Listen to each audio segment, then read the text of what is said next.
أعوذ بالله من الشيطان اللعين الرجيم.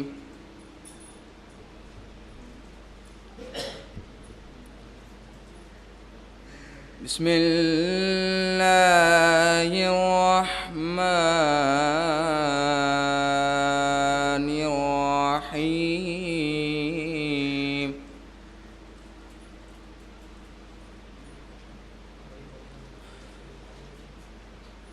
الرحمن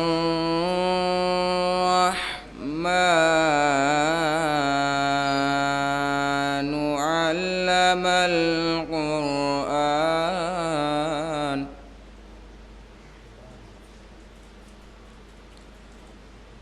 خلق الإنسان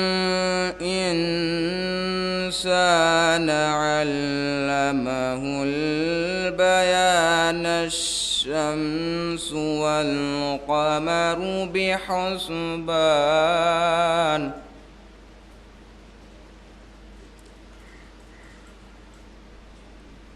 والنجم والشجر يسجدان. والسماء رفعها ووضع الميزان.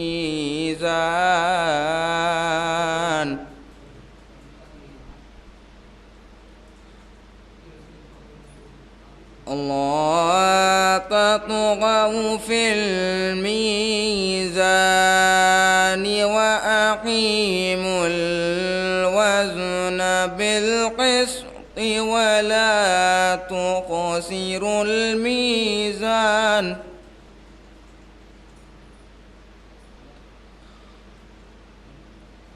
والأرض وضعها للأنام. فيها فاكهة والنخل ذات الأكمام.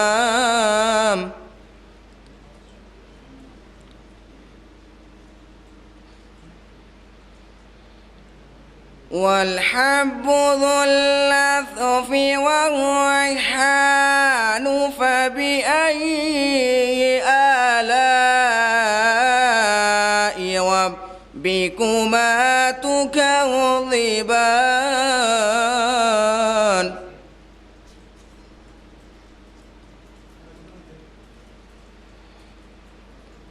خلق الإنسان من صلصال كالفخار. وخلق الجن من مارج من نار.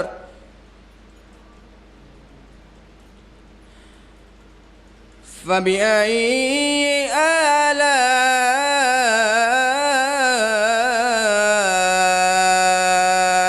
ربكما تكذبان.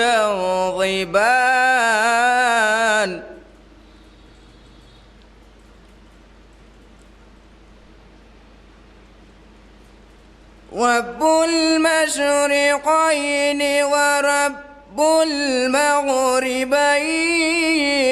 فبأي آلاء ربكما تكذبان.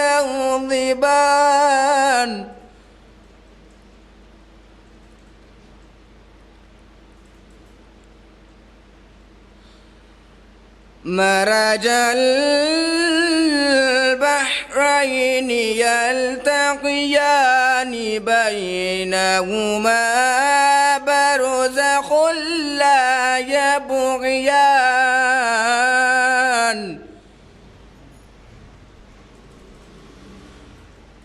فبأي آلاء ربكما تكذبان.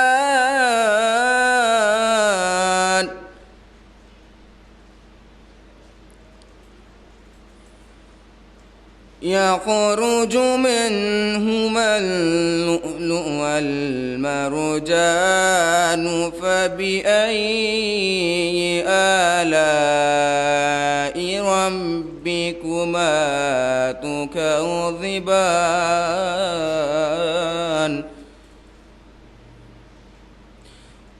وله الجوار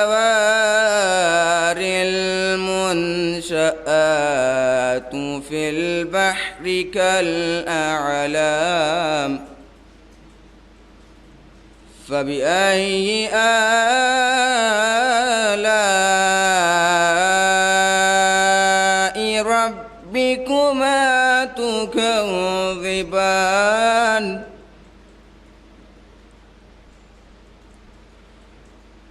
كل من عليها فان ويبقى وجه ربك ذو الجلال والإكرام فبأي آلاء ربكما تكذبان يسأله من في السماوات والأرض كل يوما هو في شان فبأي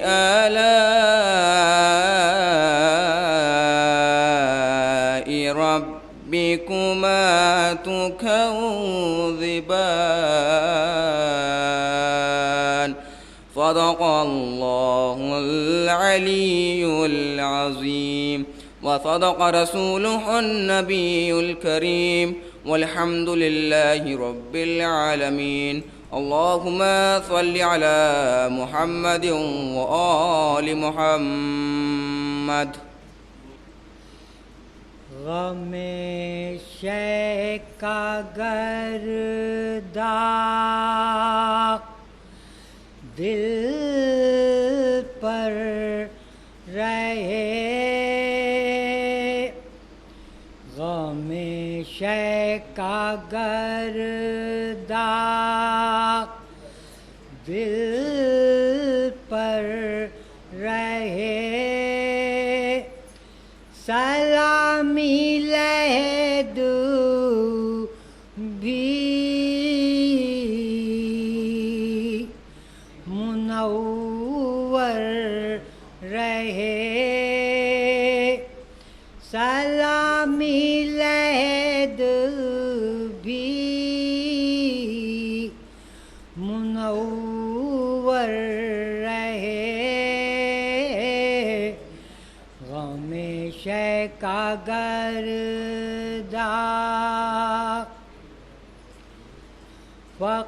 فقیروں کی کیا موت کیا زندگی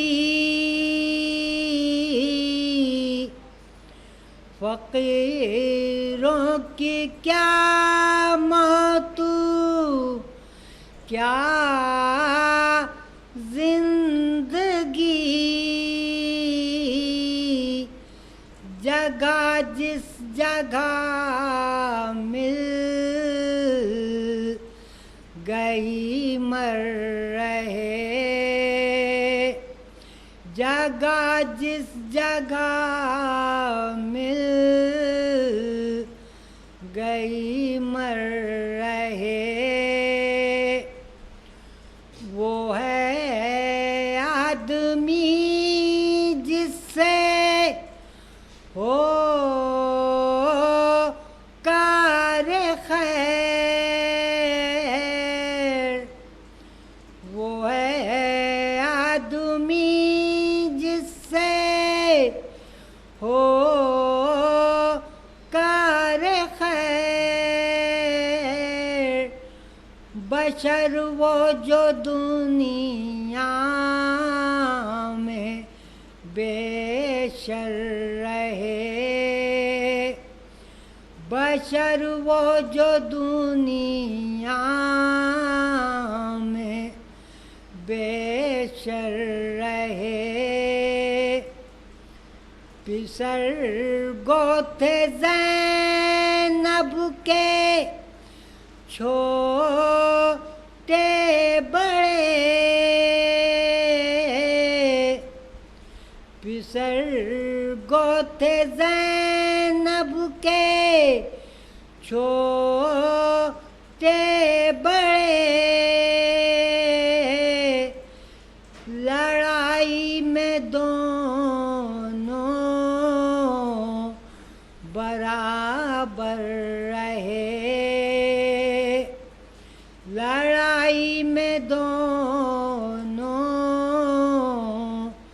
برابر رہے قیامت ہے کفار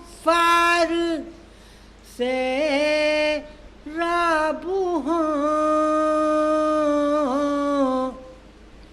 قیامت ہے کفار سے رابو ہوں مگر تشنہ مختار کوثر رہے مگر تشنہ مختار کوثر رہے چڑھائے ادوس کو نیزے پہ محمد کے زانوں پہ جو سر رہے محمد کے زانوں پہ جو سر رہے کبھی لاش اٹھائی کبھی رو دیے کبھی لاش اٹھائی کبھی رو دیے اسی شغل میں شاہ دن بھر رہے اسی شغل میں شاہ دن بھر رہے کہا شمر نے اس طرح لوٹیو کہ سر پر کسی کے نہ چادر رہے کہ سر پر کسی کے نہ چادر رہے ہمیں حکم ہے حاکی میں شام کا کہ بلوے میں زینب کھلے سر رہے کہ بلوے میں زینب کھلے سر رہے نہ پھیلائیو ہاتھ ہرگز انیس فقیری میں بھی دل تونگر رہے فقیری میں بھی دل تونگر رہے غم شے کا گردہ دل پر رہے سلامی لہد بھی منور رہے کا گردہ جب ردا سر سے چھنی میں صدا دیتی رہی، تو نہ آیا غازی. جب ردا سر سے چھنی میں صدا دیتی رہی، تو نہ آیا غازی. آل عمران کہاں اور زندان کہاں، یہ بہن قید ہوئی، تو نہ آیا غازی. جب ردا سر سے چھنی میں صدا دیتی رہی، تو نہ آیا غازی. ہم کو پانی نہ ملے تیری خوشبو تو رہے، تیرے بازو نہ کٹے چاہے مشکی زاچ دے، یہ مگر ہو نہ سکا تیرے بازو ہے جدا، مجھ پہ ہے تشنا لبی، تو نہ آیا غازی. جب ردا سر سے چھنی میں صدا دیتی رہی، تو نہ آیا غازی. دھوپ میں تو تھا شجر، تجھ سے آباد تھا گھر، ہے برہنہ میرا سر، کیا کہیں تجھ کو خبر. اے علمدار وفا اس بہن کو باخدا، تجھ سے ڈھارس تھی بڑی، تو نہ آیا غازی. جب ردا سر سے چھنی میں صدا دیتی رہی، تو نہ آیا غازی. آ گئی شام علم لٹ گئے اہل حرم، ریت پر جلتی ہوئی ہو گیا ٹھنڈا علم، پرسا دینے کے لیے مجھ سے ملنے کے لیے آ گئے بابا علی، تو نہ آیا غازی. جب ردا سر سے چھنی میں صدا دیتی رہی، تو نہ آیا غازی.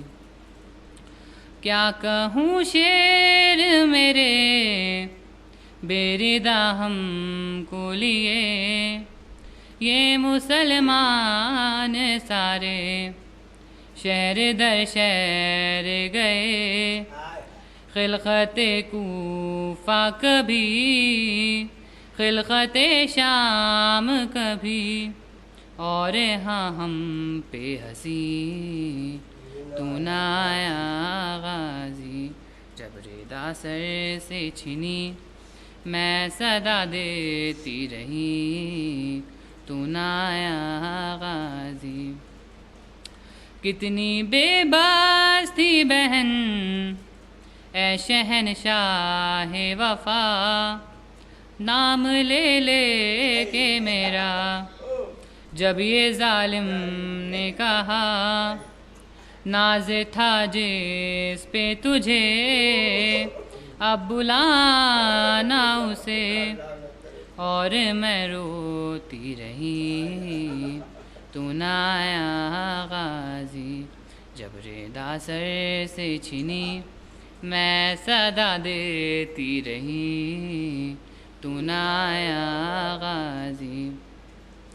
قید خانے میں قضاں جب سکینہ کو ملی، لے کے کرتے کا کفن بچی دفنائی گئی، اس کے غازی نام تیرا صورت ناد علی دکھ میں دہراتی رہی تو نہ آیا غازی جب ردا سر سے چھنی میں صدا دیتی رہی تو نہ آیا غازی علی کا ذکر مقدر سنوار دیتا ہے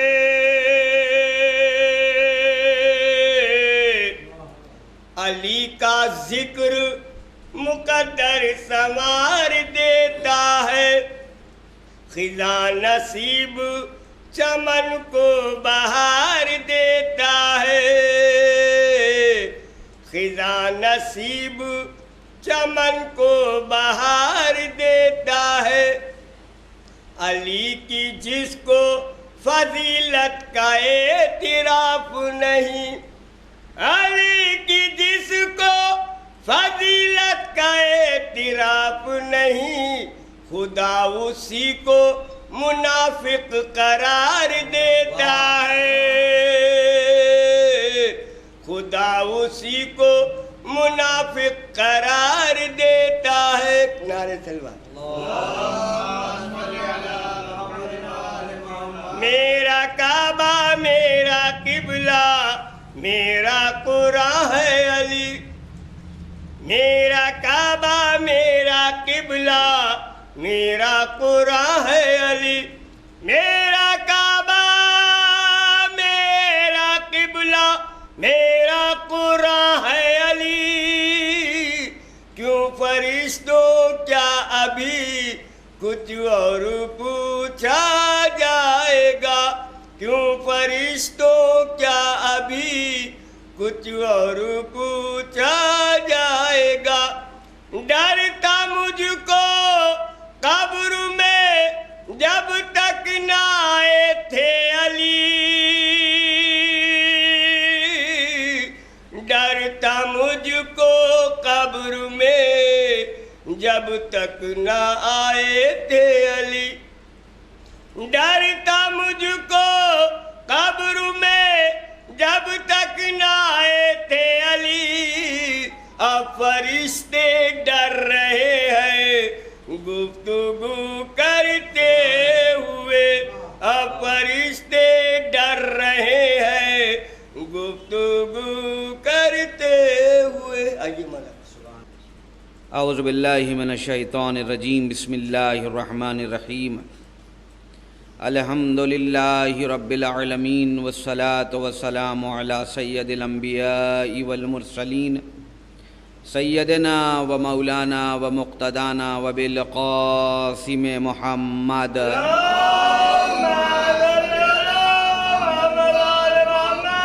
خاتم النبیین وآلہ الطیبین الطاہرین المعصومین المظلومین اما بعد قال الامام جعفر صادق علیہ الصلاۃ والسلام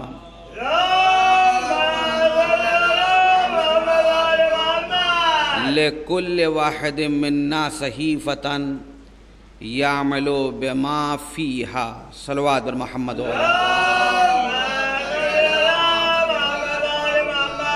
آپ حضرات سے گزارش ہے کہ ایک بار سورہ حمد و 3 مرتبہ سورہ اخلاص کی تلاوت فرما کر نقی علی عرف فرید عالم مرحوم و مغفور ابن جعفر علی مرحوم و مغفور کی روح کو پڑھ کر بخش دیں بسم اللہ الرحمن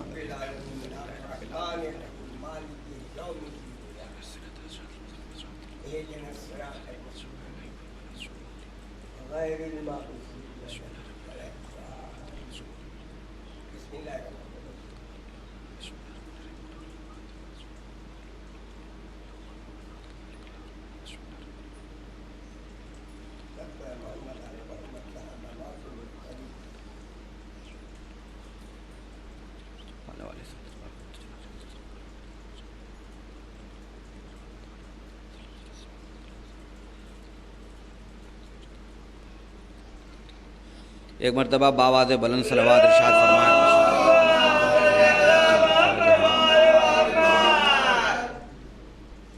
عزیزان محترم امام جعفر صادق علیہ الصلوۃ والسلام کا ارشاد گرامی ہے لکل واحد منا صحیفتن، ہم اہل بیت اطہار میں جتنے ہیں سب کے پاس ایک صحیفہ ہے، اور وہ صحیفہ من جانب خدا ہے، یعمل بما فیہا، تاکہ جو کچھ اس میں ہم سے کہا گیا ہے ہم اس پر عمل کریں۔ آل رسول علیہ السلام کی زندگی کو اگر آپ دیکھیں گے، اور بلکہ ان کے پورے خانوادے کی زندگی کو، تو دو طریقے کے امور نظر آئیں گے۔ ایک وہ ہیں جو کامن ہیں، جس میں سبھی شریک نظر آتے ہیں، ایک وہ ہیں جو سب کے مختلف ہیں۔ مثلا جس وقت کسی نے امام حسین علیہ السلام سے فرمایا کہ مولا جو قدم آپ کے بڑے بھائی نے اٹھایا تھا وہ قدم آپ نے کیوں نہیں اٹھایا، آپ کو بھی صلح کر لینا چاہیے تھی، یہ گویا جنگ و جدال کی نوبت نہ آئے، تو آپ نے فرمایا کہ الہی حکم میرے بھائی کے لیے وہی تھا جو انہوں نے کیا، اور الہی حکم وہی ہے کہ جو میں کروں گا۔ ان کے لیے صلح کا حکم تھا، میرے لیے میدان عمل میں اترنے کا، کہ میں میدان جہاد میں اتروں۔ تو یہ ہے ہر ایک کا اپنا اپنا صحیفہ جو اللہ کی جانب سے ہر معصوم کو دیا گیا ہے، اور اسی صحیفے کے مطابق اس کو عمل کرنا ہے۔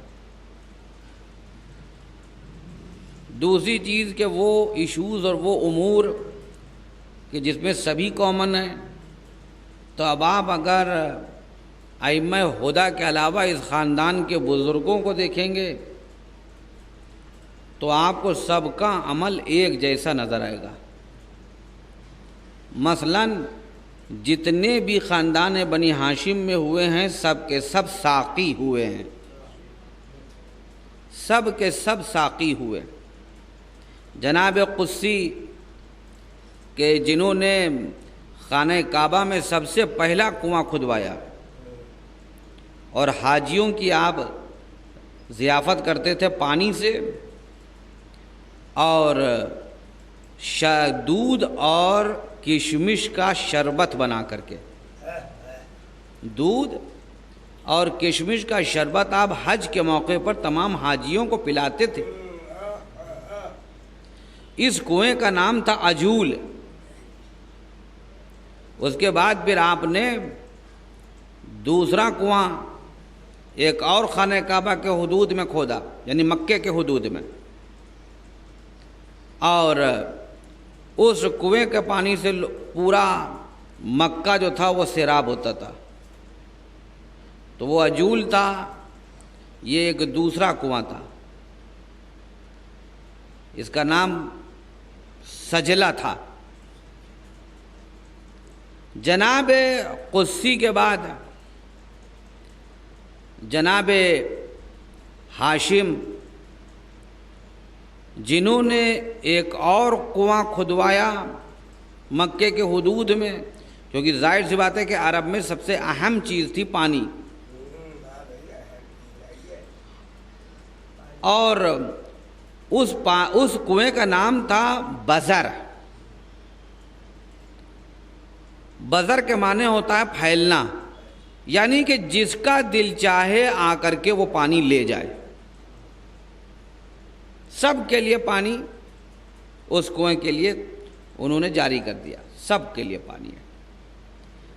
تو جناب ہاشم نے بزر نام کا کنواں کھدوایا، پھر جناب عبد المطلب نے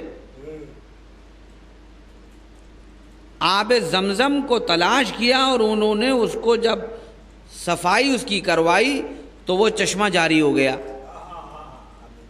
جو آج تک وہ زمزم کا چشمہ جاری ہے۔ یہ دین ہے عبد المطلب علیہ السلام کی۔ اور پھر آپ نے مکے کے حدود میں حوض بنوائے، ایک حوض جب آپ بنوا رہے تھے تو کافی بڑا حوض تھا، تو اس میں قریش آتے تھے اور اس کو رات میں توڑ کر چلے جاتے تھے اور دن میں یہ بنواتے تھے۔ یہ پریشان ہو گئے تو انہوں نے اللہ سے دعا کی کہ معبود تو ہماری اور ہماری خدمات کی حفاظت فرما۔ اس کا مطلب یہ ہے کہ اگر انسان عمل کرے اور خدا کی توفیق نہ ہو تو اس کے عمل کی حفاظت نہیں ہو سکتی۔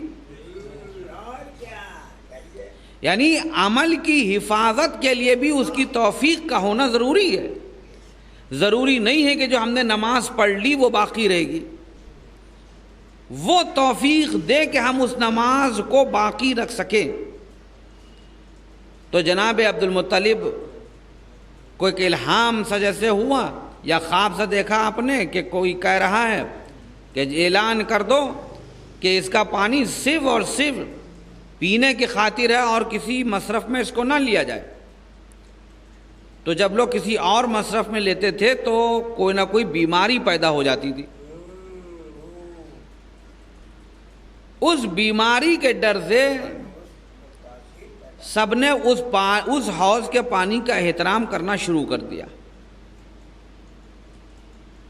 جناب عبد المطلب جو حاجیوں کی خدمت کرتے تھے، ساقی تھے، انہوں نے پھر ایک شربت بھی اب جناب قدسی کی طرح پلانا شروع کیا حج کے موقع پر۔ اس میں انہوں نے ایک چیز کا اور اضافہ فرمایا۔ قدسی پلاتے تھے دودھ اور کشمش کا شربت، یہ پلانے لگے دودھ، کشمش اور شہد کا شربت۔ لیکن آپ دیکھیے کہ سیرت چونکہ ایک تھی تو دودھ اور کشمش نہیں بدلی۔ جب راستہ حق ہوتا ہے، سچ ہوتا ہے، تو بھی اس راستے کو چھوڑا نہیں جاتا۔ شہد کا شربت پلایا۔ اس زمانے میں جو قریش تھے، جو صاحبان ایمان نہیں تھے، ان کو جناب عبد المطلب سے بڑی خلش تھے۔ انہوں نے کہا کہ ہر مرتبہ اور شروع سے میں دیکھ رہا ہوں کہ آپ ہی کے خانوادے کے لوگ ساقی ہیں اور حج کے موقع پر حاجیوں کو سیراب کرتے ہیں، لہذا یہ کام اب ہم انجام دیں گے۔ کہا کہ بھئی اس کا فیصلہ کون کرے گا؟ تو بنی تمیم کی ایک کاہن عورت تھی، کاہن یعنی جادوگر۔ اب اس زمانے میں قریش کا عقیدہ اس کے اوپر تھا، کہنے کہ حکم وہی ہوگی۔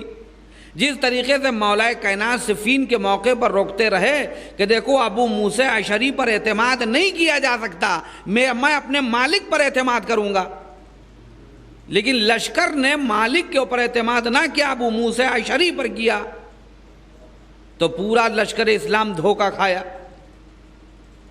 اور مولا علی فرماتے رہے کہ دیکھا میں نہ کہتا تھا۔ تو جب یہ راستے میں سے جا رہے تھے اس کاہن عورت کے پاس، تو دونوں گروہ جا رہے تھے، قریش کے بھی گروہ اور جناب عبد المطلب کا بھی گروہ۔ ایک موقع ایسا آ گیا کہ جب جناب عبد المطلب کے جو دستہ تھا، گروہ تھا، اس کے پاس پانی ختم ہو گیا اور ایک قطرہ آب بھی جب نہ بچا تو وہ لوگ بالکل موت کے قریب پہنچ گئے۔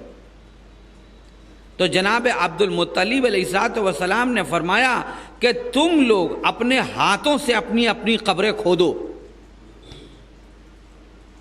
یعنی ایمان اتنا پختہ ہونا چاہیے کہ اپنے ہاتھ سے اپنی قبر کھودتے ہوئے تھر تھرائے نہیں۔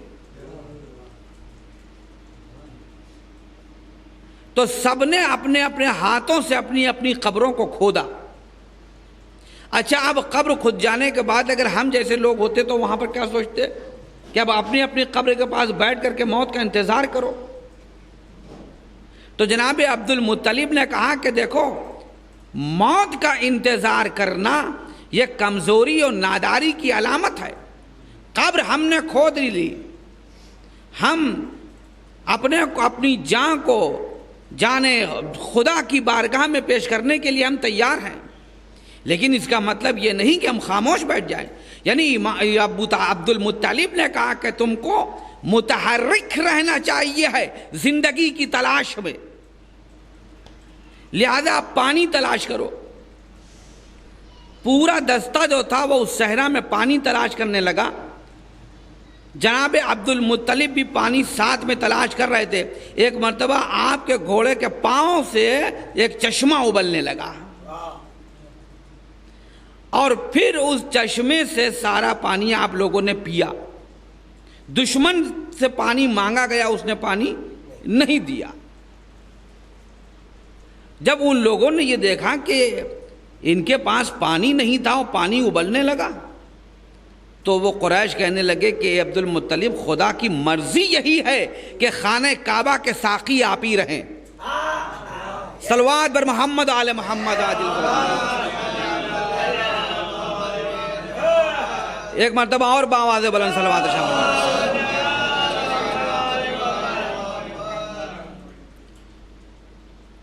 لہذا آپ ہی ساقی رہیں گے.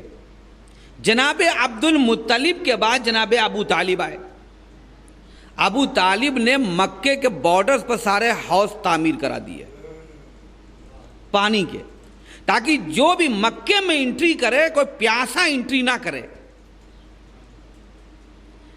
سیراب ہو کر کے وہ مکے میں داخل ہو. مکے کے بالکل سرحد پر حوض تعمیر کروا دیا آپ نے جناب ابو طالب نے. ابو طالب کا بیٹا کون؟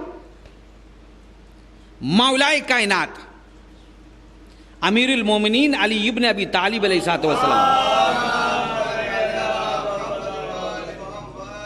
ایک موقع آپ کے ساتھ بھی ایسی تھا کہ لشکر گزر رہا تھا, صحرا تھا جہاں پر پانی نام کو نہیں تھا. ابو طالب کے بیٹے نے ہی اس چشمے کو جاری کیا اور پورا لشکر سیراب ہوا اور سقائی علی کے مقدر میں لکھی گئی. جنگ صفین کے موقع کے اوپر جب پانی کو ہاتھ میں لے لیا تو آپ نے دوست اور دشمن سب کے لیے پانی جو تھا وہ عام کر دیا, کسی کی ناراضگی کی پرواہ نہیں کی. مولا کائنات کا بیٹا کون؟ حسین ابن علی. پانی آپ کے پاس ہے, دشمن پیاسا ہے, حر کا دستہ, اور آپ نے حر کے دستے کو پانی پلایا. سقائی حسین کے مقدر میں لکھی گئی. یہ امر وہ ہیں, یہ امور وہ ہیں کہ جو سب میں برابر سے دکھائی دیتے ہیں, پورے خاندان بنی ہاشم میں. ان امور میں سب برابر ہیں, سب ایک جیسے نظر آتے ہیں. لیکن حسین کے ساتھ جو سقائی آقا عباس کی نظر آئی, اس میں اور ان سقاؤں میں بڑا فرق تھا. یہ سقا وہ تھے کہ جو چشمے تک پہنچے تو یہ خود بھی سیراب ہوئے اور انہوں نے لشکر کو بھی سیراب کیا. لیکن کربلا کا عباس سقا وہ تھا کہ جو دریا تک پہنچ تو گیا لیکن پانی کو ہاتھ میں بھی اٹھایا لیکن پانی پیا نہیں. یعنی تلواروں کی جھنکاروں میں, دشمن کے نرغے میں اور ظلم و استبداد کی آندھی و طوفان میں یہ سقا دریا پر قبضہ تو کر لیا, پانی بھی ہاتھ میں لے لیا, لیکن پانی کو منہ تک نہیں پہنچایا. پانی بھی اس خوددار وفادار حسین کی وفا پر اتنا شرمندہ ہوا کہ جس پانی کو عباس کے ہاتھ میں دیکھا تھا خود پانی نے, اس نے اس خوددار وفادار کے پاؤں میں رہنا پسند کیا.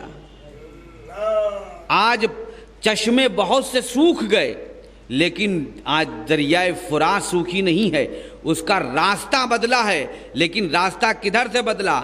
پہلے راستہ اور تھا, اب راستہ عباس کے قدموں سے ہو کر گزرتا ہے. ایک صلوات پڑھیے گا بآواز بلند آواز.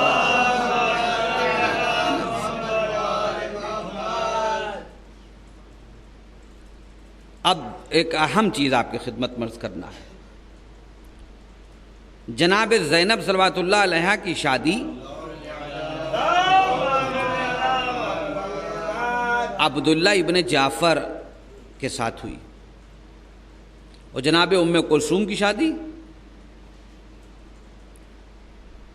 جناب ام کلثوم کی شادی کے متعلق میں بھی بڑا پریشان تھا کہ معلوم کروں کہ کس کے ساتھ ہوئی، کیا ہوا، کیا میٹر تھا.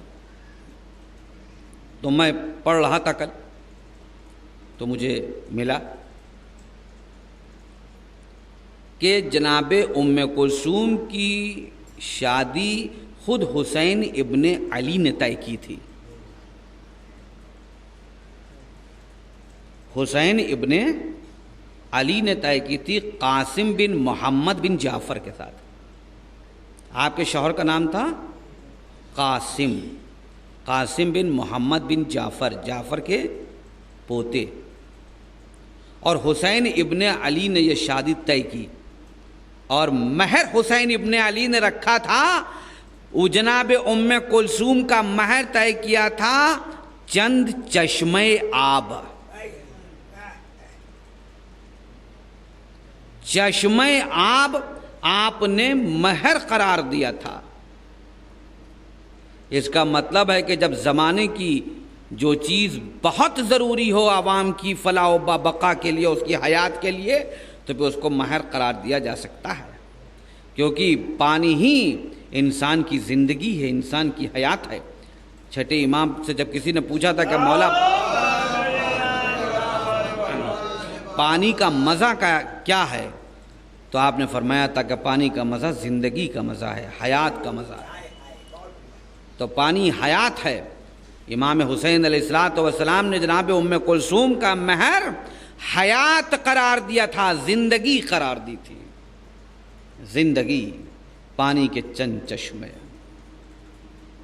اب یہاں سے میں اس میٹر کو واضح کر دینے کے بعد کہ دونوں کے امور، دو ایشوز ہیں، دو امور ہیں، دو طریقے کے، اور یہ ایک وہ ہیں کہ جن میں سب کامن ہیں، اور ایک وہ ہیں کہ جن میں سب مختلف ہیں. دیکھیے، سب سے پہلے جناب محمد حنفیہ. جناب محمد حنفیہ کوئی معمولی شخصیت نہیں تھے. میں آج خاندان بنی ہاشم کے ان افراد پر گفتگو کروں گا کہ جس میں کم ہوتی ہے. محمد حنفیہ کوئی معمولی شخصیت نہیں تھے. آپ کے لیے خود مولا کائنات نے فرمایا تھا کہ اگر کوئی انسان دنیا اور آخرت کی نیکی چاہتا ہے تو اسے چاہیے کہ وہ میرے بیٹے محمد کے ساتھ نیکی کرے. کس کی زبانی ہے؟ مولا کائنات کی زبانی. جنگ صفین میں جناب محمد حنفیہ نے دشمن کے پرے اڑا دیے تھے، اور حسنین سامنے کھڑے ہوئے تھے. جو بھی دشمن حملہ آور ہوتا تھا تو محمد حنفیہ کسی بھی وار کو حسنین تک پہنچنے نہیں دیتے تھے. جب جنگ کر کے پلٹے ہیں، دیکھیے وہ ایک واقعہ الگ ہے کہ جو آپ لوگ سنا کرتے ہیں، لیکن جنگ صفین کوئی ایک دن کا مارکا نہیں تھا، 22 دن کا مارکا تھا. تو جب پلٹے ہیں تو مولا کائنات نے، جانتے ہیں جناب محمد حنفیہ کے لیے کیا فرمایا؟ آپ نے فرمایا، محمد تم ہمارے دست و بازو ہو اور حسنین ہماری آنکھیں ہیں. کیا دست و بازو کو اپنے آنکھوں کی حفاظت نہیں کرنا چاہیے؟ یعنی دست و بازو کا فرض یہ ہے کہ وہ اپنی آنکھوں کی حفاظت کریں. یعنی مولا کائنات نے ایک بہترین درس دیا کہ محمد تمہاری زندگی ہی اس لیے ہے کہ تم حسنین کی حفاظت کرو. حسنین ہماری آنکھیں ہیں، تم ہمارے دست و بازو. اور پھر ایک موقع وہ آیا مولا کائنات کے بعد کہ جب امام حسن علیہ السلام نے فرمایا کہ جناب محمد حنفیہ کو بلا کر کے کہ محمد جانتے ہیں کہ آپ کے متعلق میرے بابا نے کیا کہا تھا، اور آپ کی عظمت و منزلت اور رتبہ فضیلت کیا ہے؟ میں چاہتا ہوں کہ میں آپ کو وہ بتا دوں کہ جس سے مردے زندہ ہو جاتے ہیں اور زندہ مردہ ہو جاتے ہیں. تو آپ نے بہت امپورٹنٹ بات کہی تھی. ایک تو یہی حدیث نقل کی آپ نے جو میں سنا چکا. دوسری بات آپ نے فرمائی کہ سنو محمد میرے بابا اللہ کے ولی، میرے بابا کے بعد میں اللہ کا ولی، اور میرے بعد میرا چھوٹا بھائی حسین ابن علی۔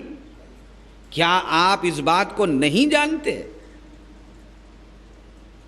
دیکھیے اس میں کئی باتیں پیدا ہو گئیں، یعنی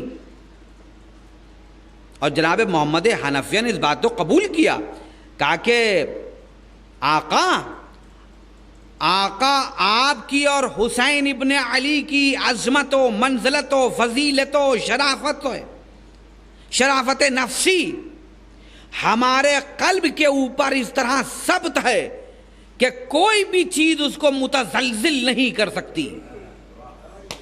یعنی مطلب یہ ہے کہ آقا جو آپ فرما رہے ہیں اس سے میں بخوبی واقف ہوں، اسی لیے مولا نے کہا تھا کہ کیا آپ اس بات سے واقف نہیں؟ یعنی اس کا مطلب یہ ہے کہ محمد حنفیہ بھی اپنی عظمت اور عبادت کے اس معیار پر فائز تھے کہ جہاں آپ خود لوح محفوظ کا مطالعہ کیا کرتے تھے، کہ میں جانتا ہوں میرے سینے کے اوپر ثبت ہے یہ بات ہے کہ آپ آقا ہیں، آپ اللہ کے ولی۔ میں اس بات سے بخوبی واقف ہوں۔ مولا حسن نے اس پر تصدیق مہر ثبت کی ہے جناب محمد حنفیہ کے۔ اب آپ لوگ شریکت الحسین کا نام سنتے ہیں، بہت اہم بات عرض کرنے جا رہا ہوں۔ شریکت الحسین کون ہے؟ جناب زینب صلوات اللہ علیہا۔ مولا کائنات کی 18 بیٹیاں تھیں، 18 بیٹیوں میں 5 بیٹیوں کا انتقال مولا کائنات کے سامنے ہو گیا تھا، اور 13 بیٹیاں جو تھیں وہ کربلا میں موجود تھیں۔ یعنی امام حسین علیہ السلام کی 13 بہنیں زمین کربلا پر تھیں۔ اس میں سب سے بلند مرتبہ کس کا تھا؟ زینب کبریٰ کا۔ جس وقت امام حسین علیہ السلام نے اپنے محضر شہادت پر دستخط کی ہے تو اس دستخط میں زینب کبریٰ کی مرضی شامل تھی۔ وہ دستخط صرف حسین ابن علی کی نہیں تھی، زینب کی تھی۔ اسی لیے شہزادی زینب نے جب عقد کی بات آئی ہے تو آپ نے یہی فرمایا تھا کہ بابا عبداللہ سے کہہ دیجئے کہ مجھے میرے بھائی سے کبھی جدا نہ کرے، ہم ہمیشہ اپنے بھائی کے ساتھ ساتھ رہیں گے۔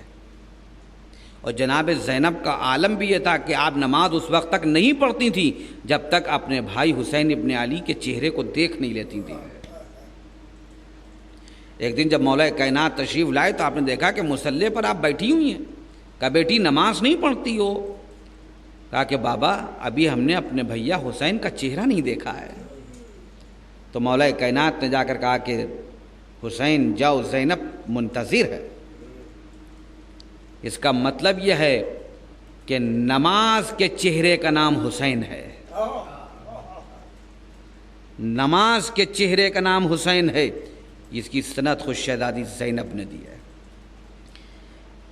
شہزادی زینب امام حسین کے مشن کے ساتھ ساتھ ہیں۔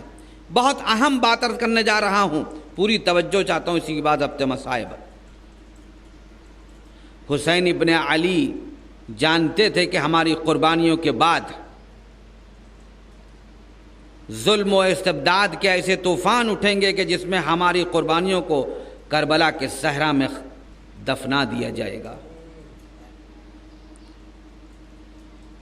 ختم کرنے کی کوشش کی جائے گی۔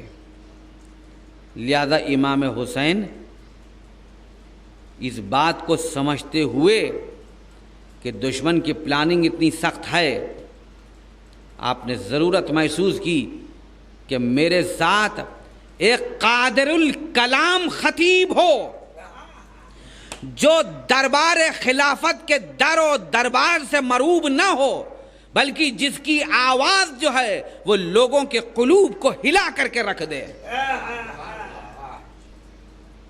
جو سوتے ہوں کو جھنجھوڑ کر کے رکھ دے۔ اور آپ یہ سمجھتے تھے کہ یہ کام صرف وہی فرد کر سکتی ہے یا وہی فرد کر سکتا ہے کہ جو خاندان عصمت کے آنگن کا پلا ہوا ہو، چاہے وہ بیٹا ہو یا وہ بیٹی ہو۔ لہذا یہ جوش میں اور یہ اپنائیت کی بنیاد کے اوپر کہ میری بہن ہے، امام حسین نے اس بنا کے اوپر شریکت الحسین قرار نہیں دیا ہے، بلکہ امام حسین علیہ السلام جانتے تھے کہ میری بہن زینب وہ ہے کہ جو عصمت کے آنگن میں پلی ہے، جس نے صبر فاطمی، شجاعت حیدری، صلح حسنی، صبر حسنی اور جذبہ ایثار و قربانی حسین ابن علی کی مجسم تصویریں دیکھی ہے اور انہی کی آغوش میں پلی ہے۔ یعنی فاطمہ اس پودے کا نام ہے، زینب اس پودے کا نام ہے کہ جو اس آنگن میں پلا ہے کہ جس میں شجاعت حسینی کی خوشبو بھی ہے، جس میں صبر فاطمی کی مہک بھی پائی جاتی ہے، جس میں شجاعت حیدری کی طاقت بھی موجود ہے اور جس میں ایثار و قربانی کا جذبہ و حوصلہ بھی ہے، وہ پودا ہے شہزادی زینب۔ لہذا حسین ابن علی نے ساری ان باتوں کو مد نظر رکھتے ہوئے کہ جس میں شجاعت بھی ہو، صبر بھی ہو، تحمل بھی ہو، ہیبت کراری بھی ہو، یہ ساری چیزیں موجود ہو، جب نظر کی تو صرف زینب پر جا کر کے ٹھہری کہ زینب تم میں یہ تمام کمال موجود ہے، لہذا ہمارے مشن کی محافظ صرف اور صرف تم ہو سکتی ہو، صرف اور صرف تم ہو سکتی ہو۔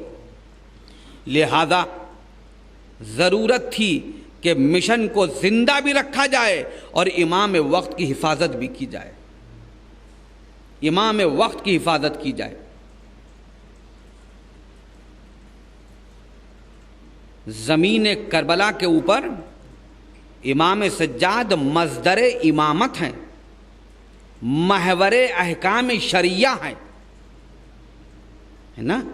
لیکن کربلا سے لے کر کے شام تک جتنے بھی لوگوں نے مسائل پوچھے ہیں ان کا جواب سید سجاد نے نہیں دیا ہے، شہزادی زینب نے دیا ہے۔ جب بھی لوگ سید سجاد کی طرف بات کرنا چاہتے تھے تو آپ اشارہ بیویوں سے کر دیتے تھے کہ میری پھوپھی سے سوال کرو۔ امام وقت کون ہے؟ امام سجاد۔ مصدر ولایت کون ہے؟ امام سجاد۔ منبع احکام شریعہ کون ہے؟ سید سجاد علیہ السلام۔ شہزادی زینب کون ہے؟ بہت بڑی چیز واضح ہونے والی ہے آپ کے سامنے عزیزان محترم۔ شہزادی زینب وہ ہیں کہ جس طریقے سے شمس کی روشنی جب قمر پر پڑتی ہے تو چمکتا ہے،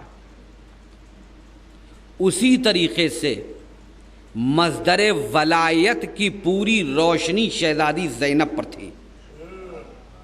اگر امام سجاد جگہ جگہ جواب دیتے تو امام سجاد کی جان کو بہت بڑا خطرہ تھا۔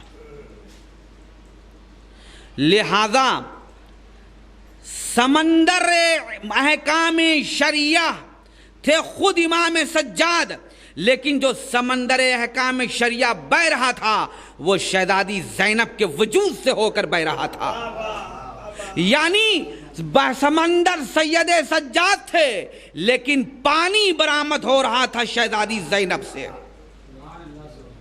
یعنی اظہار ولایت سید سجاد، بیان احکام شریعہ خود شہزادی زینب کی زبان سے جاری ہوا ہے۔ منبع وہ ہیں، جاری ادھر سے ہو رہا ہے۔ اسی چیز کو دلیل بنایا تھا امام محمد تقی علیہ السلام کی بیٹی نے۔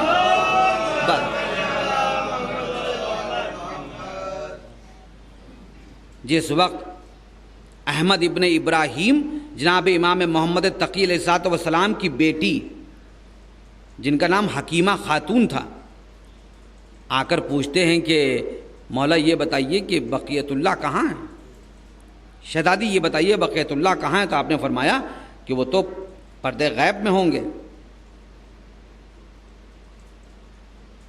یعنی انہوں نے سوال کیا تھا کہ اس زمانے میں جب ہم لوگ سوال پوچھیں گے تو کیسے سوال پوچھیں گے، کہاں ہوں گے بقیت اللہ؟ تو آپ نے فرمایا کہ وہ پردے غیبت میں ہوں گے. تو احمد ابن ابراہیم نے پوچھا کہ اس وقت بھی لوگ سوال کس سے کریں گے؟ تو آپ نے فرمایا کہ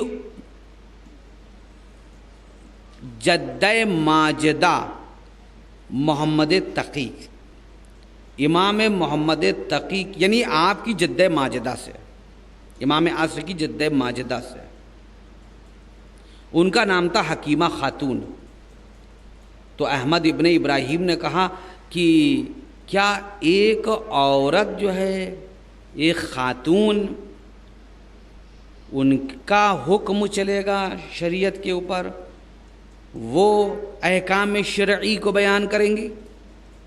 تو آپ نے فرمایا اسی روش کو تو حسین ابن علی نے اپنایا تھا کہ مصدر ولایت و امامت سید سجاد اور اظہار ہو رہا تھا ان کی بے بہن زینب کے ذریعے. اب امام ہیں سید سجاد لیکن پشت پر اٹھائے ہوئے ہیں زینب.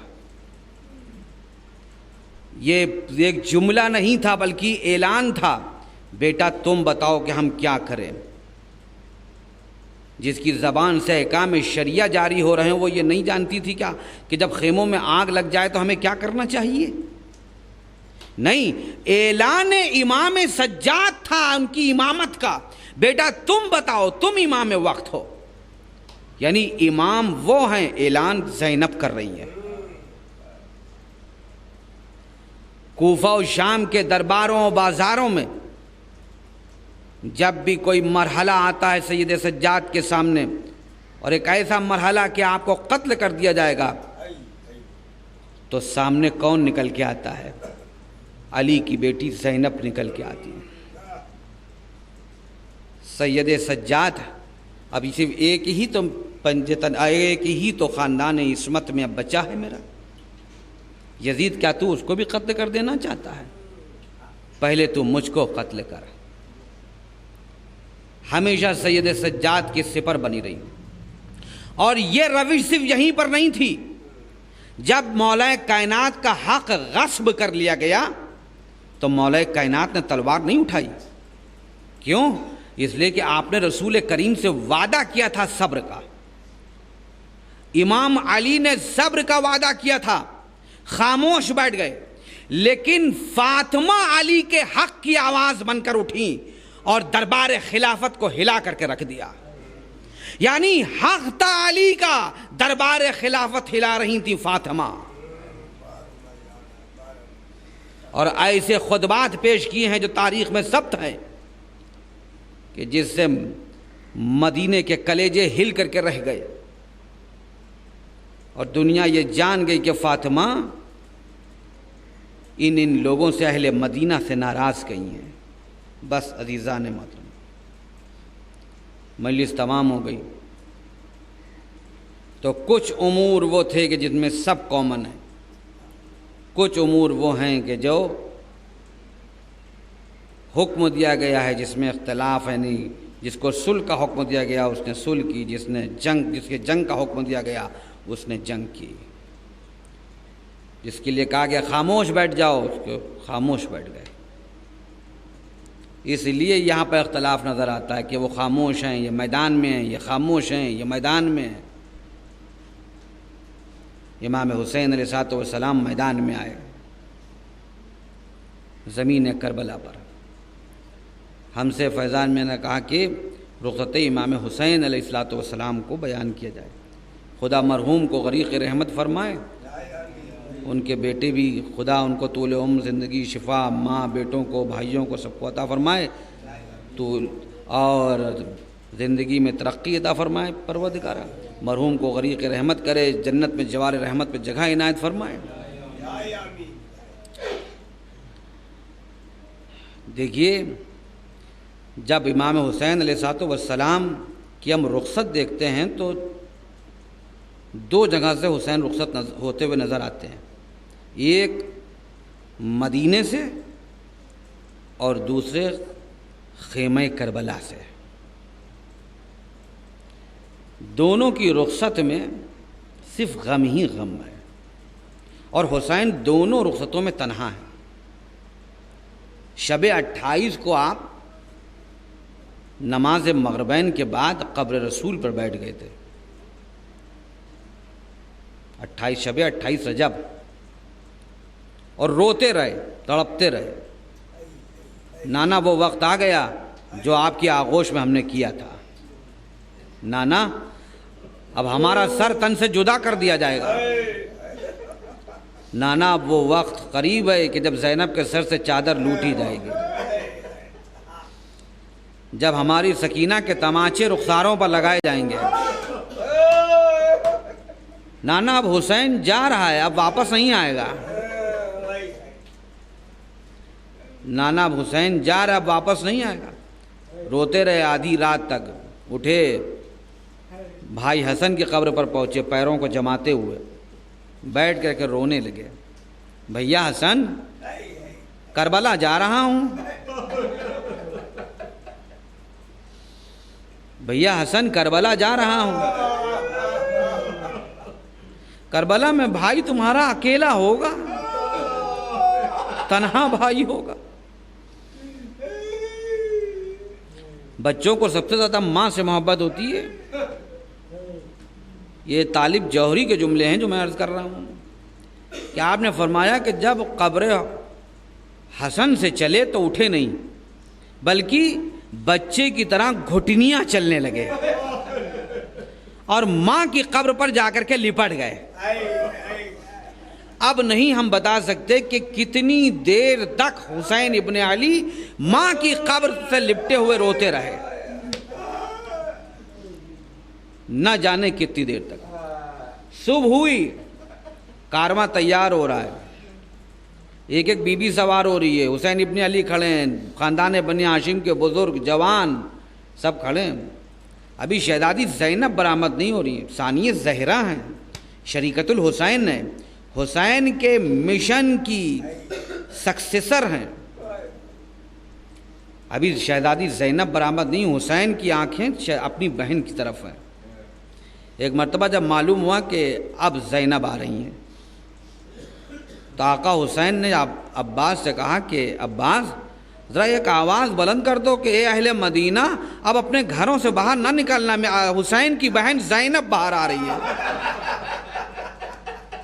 ذرا سوچئے گا عزیزان محترم، جب اپنے محلے والوں کی نگاہیں پسند نہیں حسین کو کہ بہن کے چہرے پر پڑ جائیں، تو ہے یہی زینب کوفہ شام کے درباروں بازاروں میں نامحرموں کے مجمع میں تھی، نامحرموں کے مجمع میں۔ اور جب شہزادی زینب آئی ہیں تو ایک مرتبہ حسین ابن علی خود آگے بڑھیں اور آپ نے رکاب فرس کو ہاتھ میں لیا اور زینب سے کہا کہ تم پاؤں رکھو۔ بعضیزان محترم بالکل تصویر یہ پلٹی ہوئی کربلا میں نظر آتی ہے۔ مدینے میں حسین رکاب کو سنبھالے ہوئے تھے اور کربلا میں حسین سوار ہو رہے تھے اور زینب رکاب کو سنبھالے ہوئے، زینب رکاب فرس کو سنبھالے ہوئے تھی۔ تو سوچئے گا بالکل تصویر پلٹ گئی تھی، یعنی اس کا مطلب ہے خاندان بنی ہاشم میں اب کوئی بچا نہیں تھا۔ تبھی تو حسین نے کہا تھا سید سجاد اب ہمارے تمہارے سوا کوئی نہیں رہا، ہمارے تمہارے سوا کوئی نہیں رہا۔ بعضیزان محترم یہ کارواں تو مدینے سے چل دیا، لیکن جب کربلا سے حسین رخصت ہوئے، کربلا میں تو جب کوئی نہیں رہا تو ایک مرتبہ حسین ابن علی خیمے میں داخل ہوئے، آ کر کہتے ہیں کہ رقیہ تم پر میرا سلام، زینب تم پر میرا سلام، اے ام کلثوم اپنے بھائی کا آخری سلام قبول کیجئے، اے میری ماں کی خادمہ فضہ تم پر میرا سلام۔ 13 بہنیں تھیں، 13 بہنوں نے آ کر حلقہ بنا لیا۔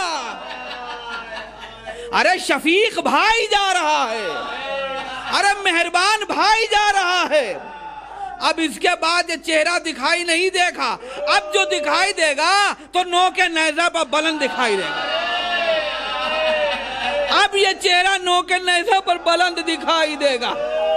عزیزان محترم، بس رخصت ہوئے، بس سنیے کا بعد آخری جملہ مجلس تمام ہے۔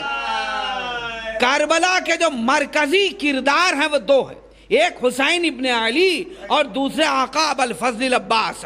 یہ مرکزی کردار ہیں جو کربلا کی سرزمین کے ہیں، اور باقی پھر سید سجاد اور شہزادی زینب مرکزی کردار میں رہی ہے۔ لیکن یہ جو کربلا کے مرکزی کردار تھے، اگر آپ روایتیں اٹھا کر دیکھیے تو آقا عباس کا سر گھوڑے کی گردن میں حمائل کر دیا گیا تھا، اور جب گھوڑا چلتا تھا تو گھوڑے کے پاؤں آقا عباس کے سر سے ٹکراتے تھے اور وہ زمین سے جا کر کے ٹکراتا تھا، اور حسین کا سر نوک نیزہ کے اوپر بلند تھا، یعنی ایک بھائی کا سر گھوڑے کی گردن میں حمائل، دوسرا سر نوک نیزہ پر بلند تھا۔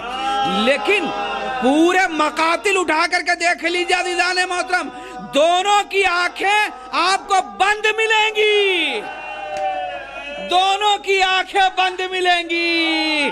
آقا حسین نے بھی آنکھ نہ کھولی، آقا عباس نے بھی آنکھ نہ کھولی۔ کیسے دیکھیں زینب کو بے پردہ، کیسے دیکھیں بے مخنہ و چادر، کیسے دیکھیں ام کلثوم کو بے مخنہ۔ ہاں ایک موقع وہ آیا جب حسین کی آنکھیں کھل گئیں، جب حسین کی آنکھیں کھلی، لیکن اس موقع پر آقا عباس کی بھی آنکھیں نہیں کھلی تھی۔ آقا عباس نے اپنی آنکھیں نہیں کھولی، لیکن آقا حسین کی ایک موقع آیا ہے کہ جب آنکھ کھلی، اور وہ آنکھ کب کھلی تھی کہ جب دربار یزید سامنے تھا اور شہزادی زینب سے کہا جا رہا تھا کہ ننگے سر دربار میں داخل ہو گیا، ننگے سر دربار میں داخل ہو۔ بس وہ موقع وہ تھا کہ حسین ابن علی نے زینب کے کلیجے کی تڑپ کو سمجھ لیا، آنکھیں کھلی، آنکھوں سے آنسو جاری ہو گئے، آنکھوں سے آنسو۔ اب جو چہرے پر نظر پڑی، اے بھیا، ارے سر بریدہ سے بھی رو رہے ہو، اے زینب، اسی بھرے دربار چلے جاؤ، ارے یہی قدرت چاہتی ہے، تمہارا وظیفہ یہی ہے کہ بھرے دربار چلے۔ الا لعنت اللہ علی القوم الظالمین، سیعلم الذین ظلموا ای منقلب ینقلبون۔ نجات منک یا سید الکریم سیدنا، وخلصنا بحق بسم اللہ الرحمن الرحیم، فتبارک اللہ احسن الخالقین، یا من یفعل ما یشاء ولا یفعل ما یشاء غیرہ، وقال ربکم ادعونی استجب لکم ان ربی للسمیع الدعاء۔ پروردگار کریم مرحوم کو غریق رحمت فرما، ان کے تمام گناہ صغیرہ و کبیرہ کو معاف فرما دے۔